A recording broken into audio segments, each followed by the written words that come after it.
Hello, everyone, and welcome into another week of Ryan and Megan. This week, we're going to discuss how to smoothly transition into that new travel assignment.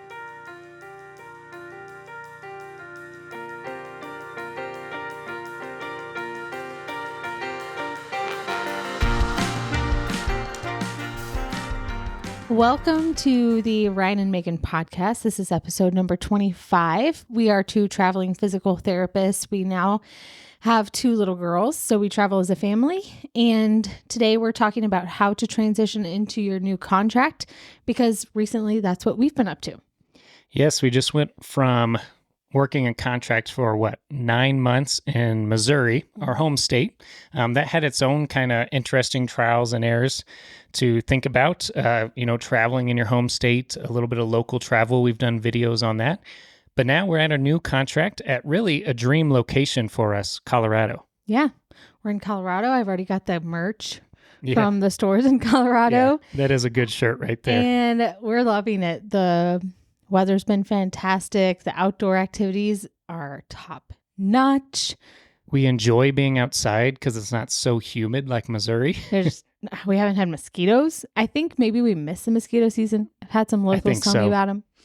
But yeah, it's been great so far. So we since we're going through that big transition, we kind of wanted to review that a little bit for you to help you know what to expect and maybe give you a few tips on how to get through the start of the contract. And I wanted to start it off with one thing I always find. Well, let's not to interrupt you, but if you could maybe interrupt this podcast and go ahead and give us a 5-star review wherever you're listening to this podcast. If you're watching here on YouTube, where we have begun, this is where we started our vlog and channel, then please hit that like button, consider commenting. That helps us, especially those 5-star reviews on wherever you're listening to this podcast. All right. Take it away. Okay.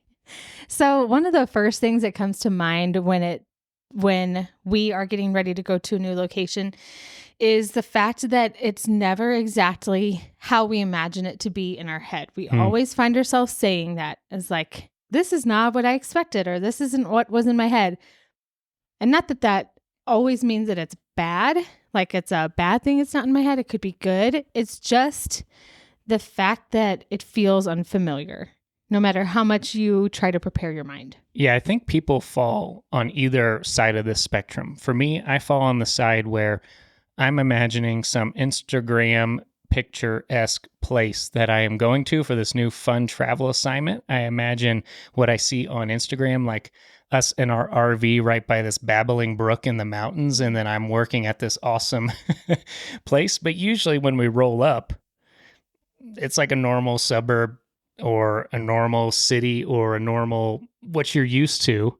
Yeah, and since it's unfamiliar, ordinary. Sometimes that can kind of spook you also. But usually it's like ordinary. So a lot of times I arrive to a place and I feel almost let down, which is so silly. It's just the fact that you're coming to a brand new place. All of your surroundings are changing, and everything that you've tried to picture in your mind to help you know what to expect is not always that way. And so that is one thing that we try to come back to and remind ourselves of, that we always have that feeling, to help comfort us to know like that in a week and a half, everything is going to start to gain that familiarity and things are going to feel more normal for us. But just going into it knowing to expect that it's not going to feel like what we expected it to be. Yes. And then, like you said, Megan, once 1 week, 2 week goes by, you've been there long enough, you've found the grocery store you're going to go to, the Walmart or whatever shop and save they have. And so then you're kind of familiar with that. It's like, okay, at least I have food here. At least I'm getting more used to my shelter, whether you're renting or if you brought your RV or whatever you're doing. And then as things become more familiar, you get less freaked out. Those nerves start to go away. So definitely give yourself a grace period of a few weeks to adjust because there's a lot of change going on. Yeah, definitely. Another thing we want to comfort you with is the fact that you know how to do your job. So even if you're a new grad coming into your first job, you're really smart Like there is a lot Mm-hmm. that you know that you think is common sense, but to all the people you're going to be treating, it is nowhere near common sense to them. So even as a new grad and then also as a seasoned therapist, you're coming in to a job and you know how to do that.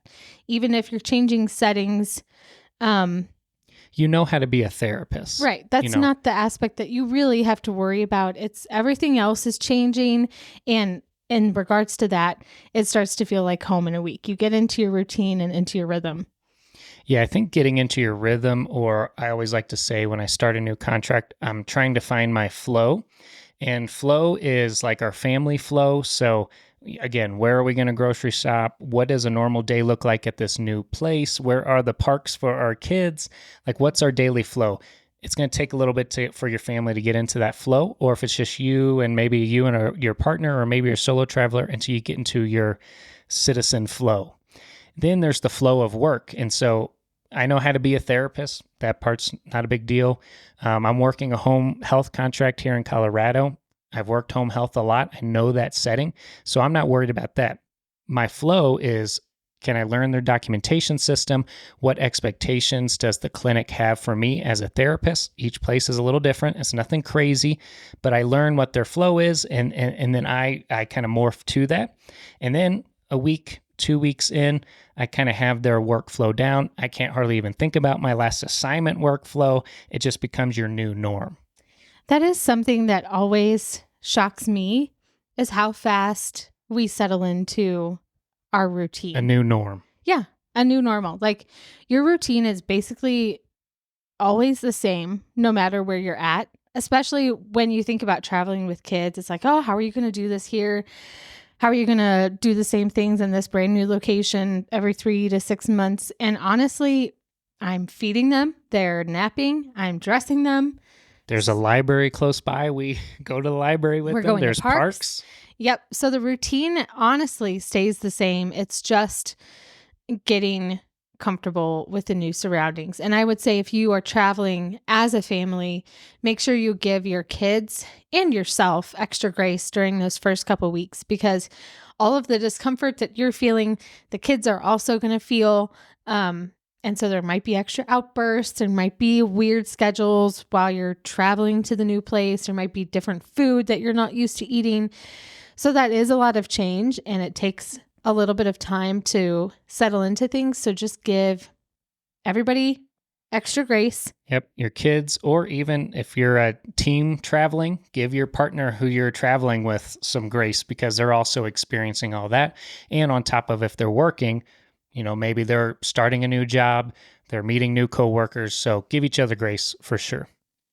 And one piece of advice that's always been shared to me from my parents is to keep a good humor about yourself. Anytime you're like, even on a vacation, traveling in a new situation, keep a good humor about everything, because humor can dispel a lot of stress, anxiety, a lot of frustration. So don't be afraid to laugh things off that don't need to add extra stress to the situation. A lot of times the fear that you feel starting a new contract, especially if this is your first one, it's just the unknown is scary. And so a lot of times that's why people don't even try travel therapy, or they're scared to even do that first contract, because there's so many questions, there's so much change, there's so much unknown that fear just keeps them from trying it. So if you're out there and you're about to go on your first assignment, hey, awesome. You're facing that fear. And we'll tell you, as soon as some of those unknowns become known, you'll be like, okay, I got this. I found my flow. I can do this. And we're really excited because we've had a lot of people this year reach out to us and tell us, hey, I'm starting my first travel contract and assignment. And that is so awesome. We've also had people who have been traveling for a little while and they're doing another assignment, but maybe they got a really cool location like we did here in Colorado. We feel so lucky because you don't always get prime locations. I know Instagram makes it seem that way, but sometimes you got to go work some of those more rural places that maybe there's not as much to do around there, but it doesn't mean it's a bad assignment. And then you're really thankful for cool places like here where we're close to Denver, we're close to the mountains, and we're excited. But we also, to get this, we had to miss out on some other. We were trying to go to South. We were trying to go to Florida, and just nothing was happening that fit our families. And so, and then this one popped up. And so you just never know. It sounded scary because this was like the first time going out of state with our two kids. We've been out with our oldest. And, but I think now that we're here, we're kind of like, okay, we can do this. Mm-hmm. Yeah. And just to touch on that feeling of discomfort when you're moved to the new place, I would say it's always there, just a little bit, but Always. I think it totally gets better and you start to know what to expect, just like you were talking about. Yes. Fear is just basically fear of the unknown, not knowing what to expect. So now we're to the point where we know we're going to be uncomfortable just for a little bit, but we can expect it. So it's not as bad. We even have done this long enough. We've been traveling for almost 5 years now. And so we've done this long enough, and we've switched jobs every 3 months, every 6 months, start a new job, new area, new location. We've done this so much that we've kind of timed it down now where Megan will have a small freak out, and then I'm usually like a week after her, I'll have my freak out. No. You are like, your freak out is like when we are pulling up to the new location. Yeah. We're hitting the road. He's like, oh my gosh, we're doing this. We're hitting the road. I'm like, yes. All of a sudden, We've everything known starts this for a flooding. month. Everything starts flooding in my mind. I'm like, oh my gosh, am I bringing my kids to an unsafe place? You know, all this different stuff. But we've done it long enough now that we kind of know what to expect. And so it's a little easier to handle. But now I can just laugh at you and you have your freak yes, out. It's going to be okay. But I think it's a good point that you're saying it never goes away, truly. We still feel very nervous when we have to move somewhere new that we've never been. I still feel nervous when I have to walk in that first day, and it's my first day on the job again, you know, like the fourth one this year or the second one this year. And so I still feel nervous, but what I know is that on the other end of that, I just got to feel uncomfortable for a little bit. I will find my flow. And then, like you said, we're back in it. And then you can focus on the cool and fun parts of travel, which is like, hey, I'm making more money than I would back at my staff job at my home base. Or, hey, I'm in Colorado and already we've been here for a few weeks. We have seen so much more than you can in like a few day vacation. Yeah, I think that's one thing about travel that is very unique. There's a lot of unique things about travel, but it's almost like a time warp because at least for us, we want to take advantage of the places that we're at, which means we're traveling a little bit more on the weekends to see things, doing things outside of the home more often than when we would do, you know, than the pace we would take at home. So you end up seeing all of these places and making all these memories in like a really short span of 3 months. And then when we look back through our memories of travel, we're like, how in the world was that only at the beginning of this year? That feels like it's been 2 years ago. Like, just because I think you're packing in more memories of unique things than you would normally. And I think you have clear bookends because your contract starts, you're in a new area for 3-6 months, and then you have like a little piece or a chapter of your life in this certain place. And so we can think back of like, remember our chapter in Montana, remember our chapter in Arizona, in Kingman, Arizona, remember our chapter in Washington. Now we're going to have a chapter with our family. Remember that time we lived in Denver? We got to live there for 3 months, 6 months. And it wasn't just like, hey, remember our vacation in Denver. It's like you were in there, you were with people living it. And so it's, I don't know, it's just really cool, but it is like a chapter you get to open up. Yeah. Go ahead. I was just going to say, maybe we could jump into a little bit of what our experience has been like moving to this location and what we've been up to, unless you have something really important. No, I think that'll be good. We'll kind of talk about us transitioning into this new assignment as a family and then also as travelers. And just so everyone knows, if you're just tuning in, I am a physical therapist and I am working an assignment now. Megan's also a physical therapist, but she is not working an assignment. She's a stay-at-home mom with our 2 little girls. And so we were back in Missouri, our home state, for a big, long contract. And then that ended and we wanted to go somewhere fun. Yes. So we decided we ended up landing in Colorado. And then it was like this mad dash of housing and all that, you know, when you get a new assignment. And we originally were going to use our RV, but then that had a blowout if you've watched some of our previous or listened to some of our previous episodes. So that's at the shop. And now we're renting a home in Denver. So that was a whole new experience. Yes. And if all of this sounds interesting and fun to you, let us know, because we have some recruiter recommendations we would love to share with you so that you can hit the road as well, but be confident and know that it's going to go smoothly. So you can click the link down in the description for our recruiter recommendations, or you can email us at ryanandmeganorear@gmail.com. And we would love to share those with you. We've got great people that we work with. They always pull through for us, find us cool spots, find us spots together, because we aren't just traveling by ourselves. We are traveling with another family right now as well. Yeah, that's a whole unique situation. We're probably going to have to do a whole podcast on that. Maybe we'll bring them on. Yeah. Totally unique. But yeah, recruiters make or break your experience. Like I said at the beginning, we were looking in Florida. We just weren't finding anything that fit us. And then our recruiter's awesome was like, hey, I know you're not looking in this area, but there's a really great job here in Denver, and they're asking for 2 PTs. So what do you think? And, recruiters are going to work for you. They're going to, really make or break your experience, and they're going to find you jobs, not just any job, good jobs that fit you and your needs. So really get recommended recruiters, whether it's from your friends who travel or us. We don't mind sharing those with you. So click the link down in the description. Yeah. So we've been here in Colorado for about 4 weeks now, I think, which on our 4th. It has gone so fast already.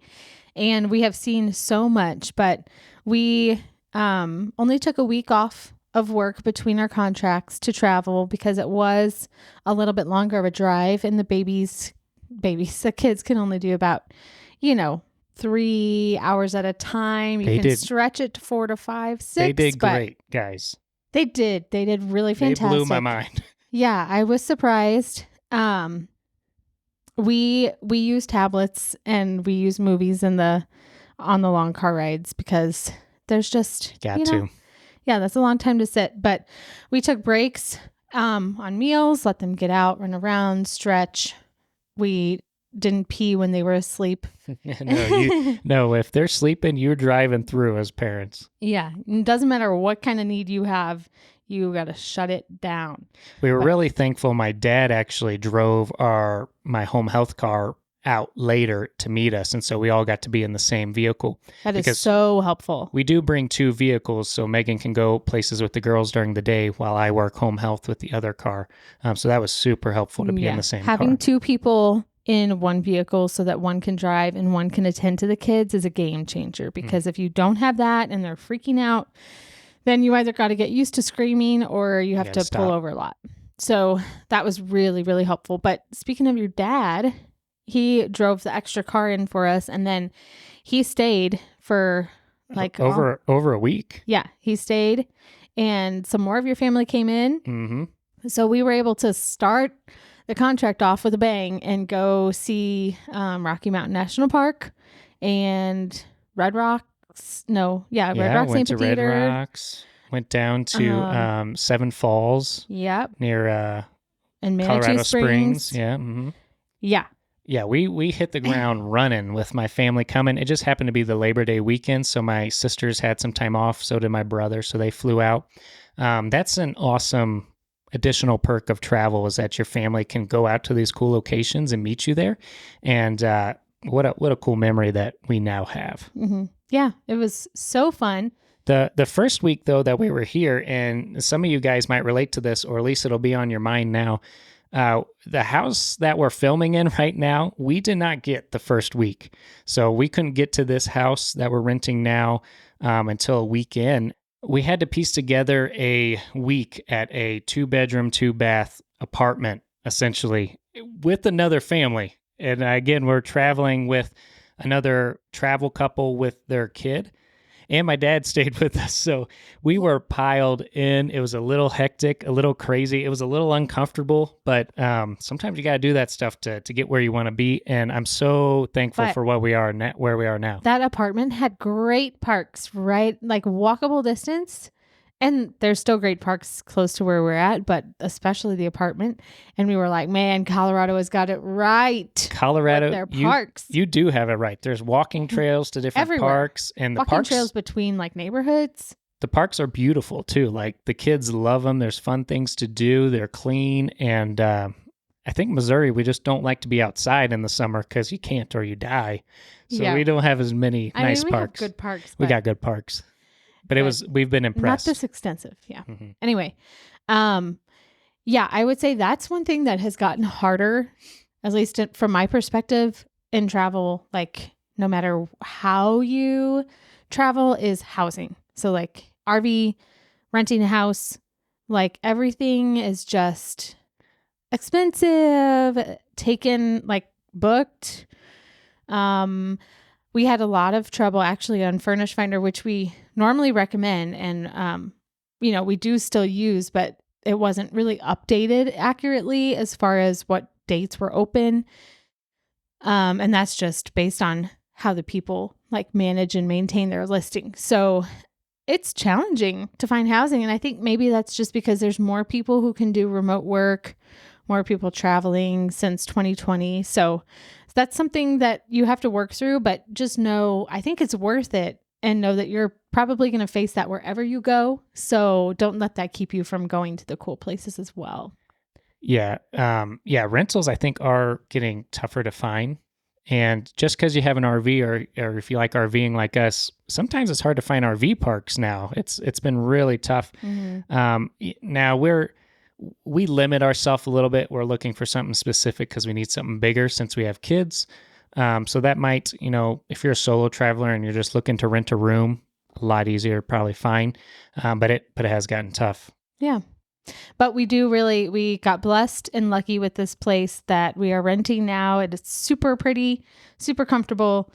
And now we have gone back to Red Rocks. We've gone back to Colorado Springs. We have a trip to Black Gunnison Canyon National Park planned. We've got a trip to Grand Lake planned.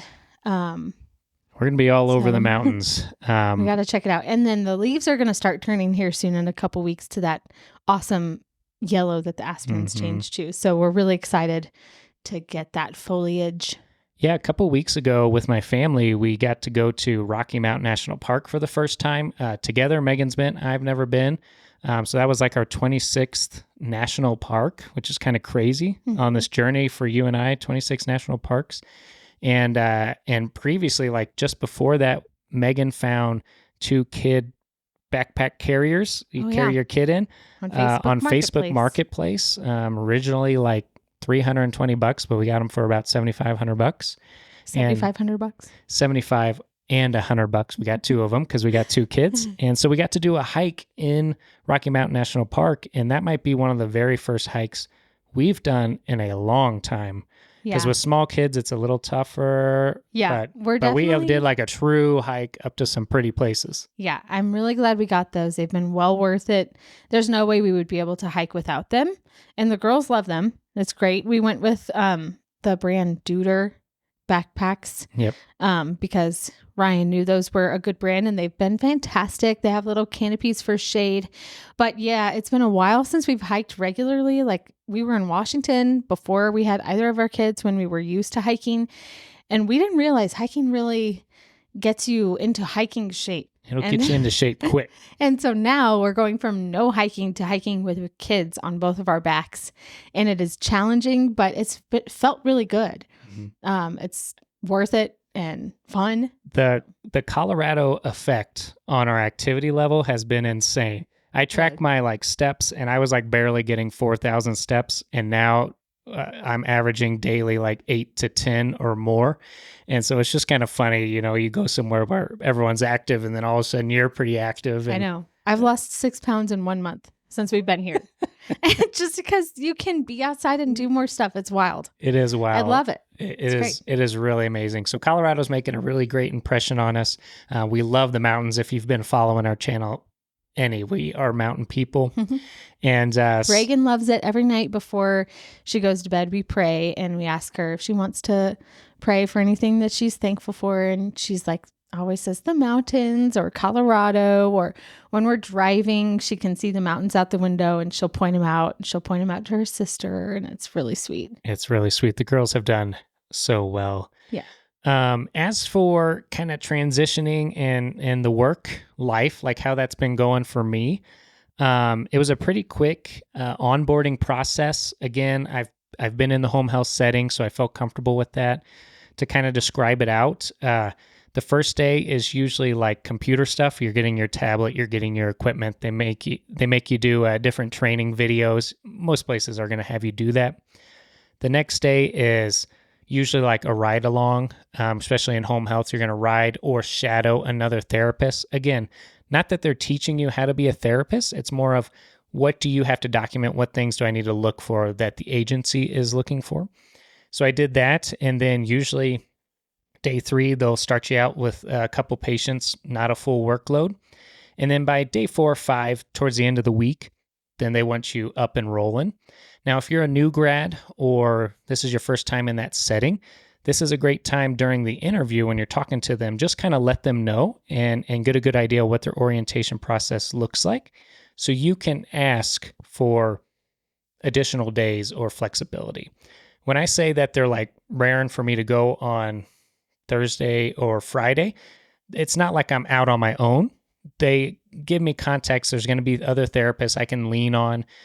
So I can ask questions if I need it, but if I don't need it, then I don't have to worry about it. But it's always good to kind of let them know, hey, I haven't worked this setting. I might need a little help with this. Who's a good contact? Establish that orientation up front. Mm-hmm. Yeah, that's a great tip. And as far as getting up and running, this contract's been kind of slow. So you've been having a little bit of extra time off. That's another thing we might say, get some sort of guarantee on your contract. By that, I mean, like on our contract, we have a 36-hour guarantee, meaning they're going to pay you for 36 hours, whether you work it or not. And that is coming out really handy in this contract. So always look for that to be added on.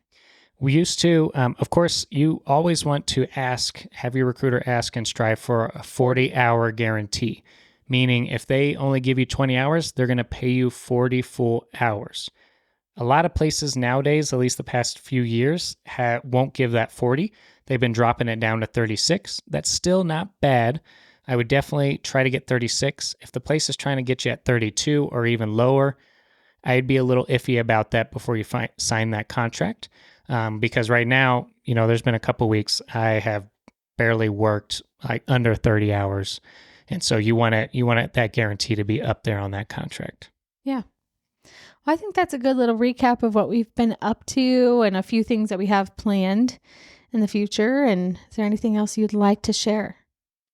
No, we're just excited. We're excited to get another podcast out to you guys. And hopefully some of those tips on transitioning to a new assignment is helpful for you. And I guess the last segment will be, what is good, what's been good, what's been poopy. Mm-hmm. Mm-hmm. I'm always going to end with what's been good now, because I want to end on a thankful note. On a good note, not a poopy note. Yes. So what's been poopy for me is that since we've been in Colorado, the house has been passing around sniffles that just won't go away. I don't know if it's like the different weather. I don't know why. That would be it. But that's been annoying. Mm-hmm. And what's been good. Or all the kids' little petri dishes of sickness. Yeah. But I've been sick for a while and I don't understand why. And then what's been good is just all the outdoor time and seeing all the beautiful scenery. I'm loving it. Yes. What's been poopy for me is my dad, my lovely, lovely dad, drove out my home health car that I've had for over a decade. My Toyota Corolla has 262,000 miles on it, and he drove it all the way out here to Colorado. On the way, we had called and he said, hey, check engine lights on. My dad's a jokester, so I was like, yeah, right, Dad, my check engine lights on. Haha. He goes, no, actually it's on, and it seems like the fuel mileage is kind of really weird. So we get it here. Your first response was to laugh at that, and I was like, Ryan, that's pretty serious. We need to make sure that's not a joke. He's like, oh. My dad was not joking. So our car was having some issues. We got it. It made it to Colorado. I drove it around for that first week, very short mileage, and then all of a sudden, about every dash light you can think of came on.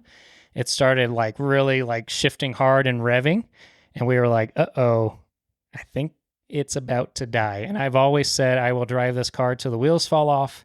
The wheels were fine. The engine fell off. So we limped it to a shop. They said, "Hey, here's all the things that need repair." It was a huge list. And we were like, that's not worth it for this car that's towards the end of its life. So we limped it over to CarMax. They gave us some money for it. We told them everything that was wrong with it, but they gave us a little bit of money for it. And then we took that money and we went out and bought a new vehicle. So an unexpected expense right as soon as we got here to Colorado. I'm going to miss that little Toyota Corolla, but we are back in the Adventure Sub game. So if you've been following our channel, we've had a Subaru Outback before. We used to have a rooftop tent. That's how Megan and I would travel around. It was awesome. We loved it.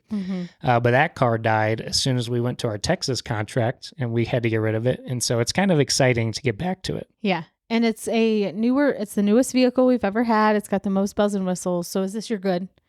Oh yeah, this is my bad is my car died and we had to buy a new one, but my good is like we got a new car. Yeah. So I've been trying to like drive it every chance I get because it's Ryan's new work car and it's just fun to drive.